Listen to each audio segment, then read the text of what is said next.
Hiya friends, Prepared Suburbanite back with you.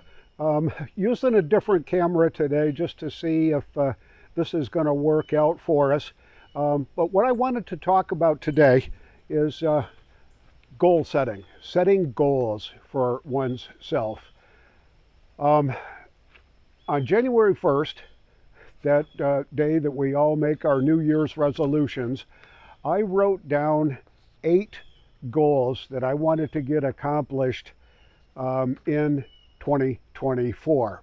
And those goals were to fix and replace the kitchen ceiling, get the hallway painted, first and second floor, get the new front porch built and in, make more YouTube videos here on this Prepared Suburbanite channel, buy a new camera, lens, maybe a Canon R7 or an R10, so that we can play with that a little bit to augment my photography habit or whatever, and take a trip to Pennsylvania to visit family and friends, get your weight down to 210 and your A1C below 5.5, and read at least 6 books. So I'm going to get into the detail on how well we did so far this year on attaining our goals right after this.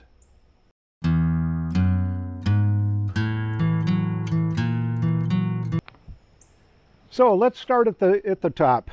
Replace the kitchen ceiling, fix and repair that.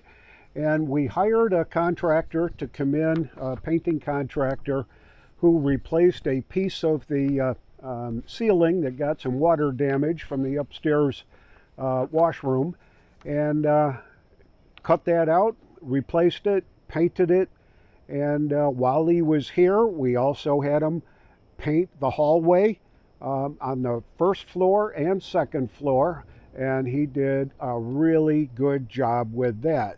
So there are 2 things that we really got started off with in the first quarter of the year.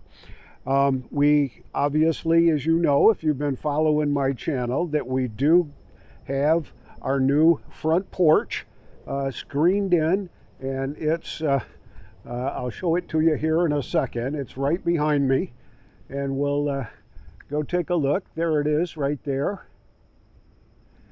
and that's in and done. And I think if you've been following the channel, you know what kind of issues and troubles that we had with that. Had to threaten the contractor with legal action to get the darn thing done in time, or on time. Making more YouTube videos on this Prepared Suburbanite channel, and I think I've accomplished that. I think I've been doing a lot more regular broadcasts and videos and things like that than I did the year before. So I'm going to consider that a win, at least through August anyway. So a new camera. I haven't purchased a new camera yet. Our cash flow has been impeded slightly by the front porch build and the painting that we've done in the kitchen, and so right now it's still on the list. Taking a trip to Pennsylvania to visit friends and family, that's scheduled for the weekend of the 20th or thereabouts of September. So we'll be taking off, I think on Thursday or Friday of that week, heading up. My wife's high school class reunion get-together is going to be that weekend, so we're going to go to the little get-together for that at her elementary schoolhouse, which is kind of a cool thing to see, because that was a one-room schoolhouse that she went to back then, and it served everything from first grade all the way through, I think, 6th or 7th or even 8th grade. And that's that same building that we're going to have the reunion get together in. So all that, my weight, I have been able to get my weight down to 210.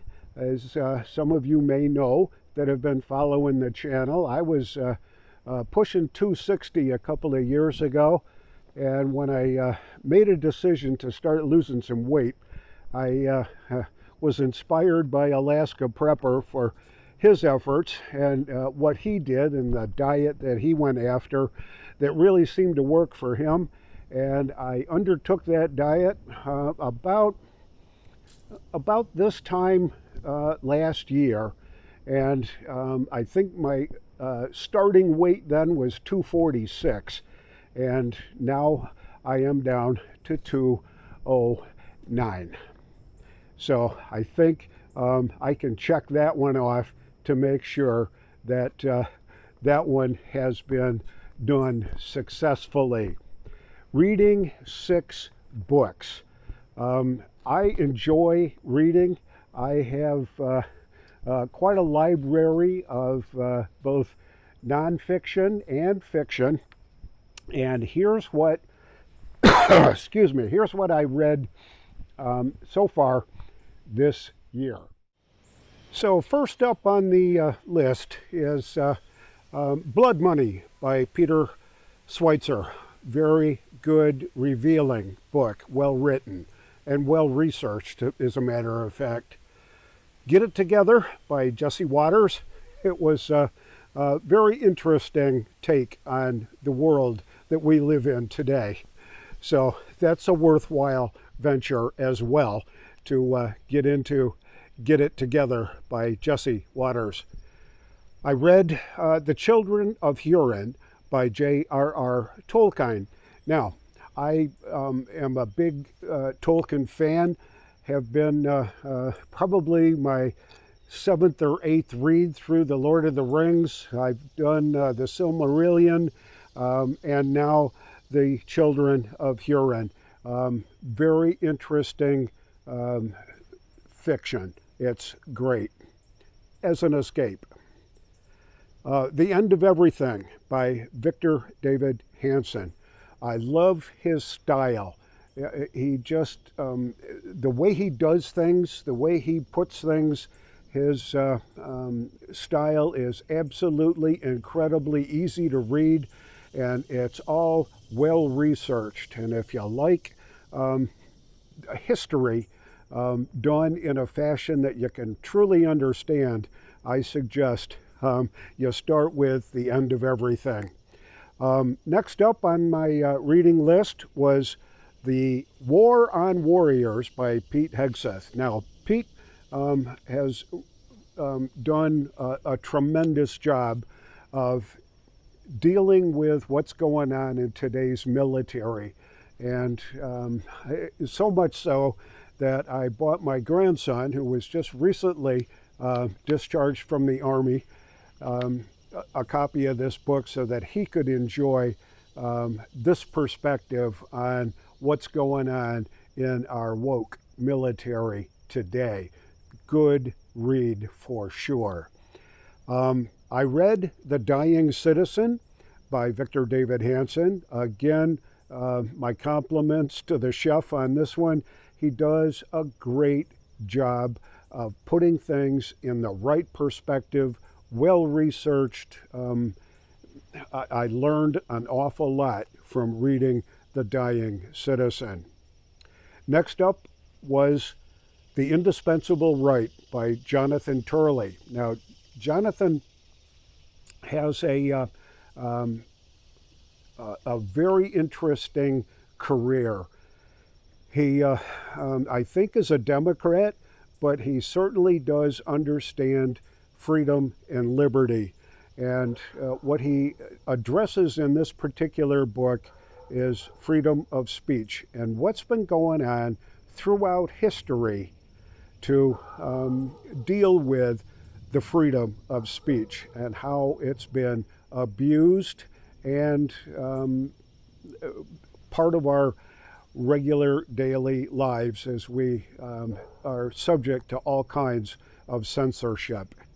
And last up is The Case for Trump, also by Victor David Hanson, who's become my favorite author of the current era. This is all about Donald Trump's ascension to the White House based on his 2016 election, what went on in the 2020 election, and currently what he's facing in the 2024. And VDH does a super job of making sure that we all understand exactly what's going on. He doesn't take sides on this. He tells it the way it is. He talks about the good things, he talks about the bad things, and it's as simple as that. But it's a good read, and I learned quite a bit about Donald Trump from this one. So those are my reading preferences for this particular year. And just to wrap up, setting goals is a very important part of living our lives. If we don't set goals, we can just wander aimlessly through the desert. And when we do that, we really get nothing accomplished. And in order to survive and thrive and get ahead, we need to be setting goals. And they don't have to be absolutes. They can be massaged, they can be changed as time goes by and as necessity may dictate. But without setting goals, then you just wander in the desert. So let's not wander in the desert. Let's take a lesson and set goals, and you don't have to do it on January 1st as part of your New Year's resolutions. You can begin setting goals now. And if you set big ones, break it down into component parts that you can manage. And that works just as well.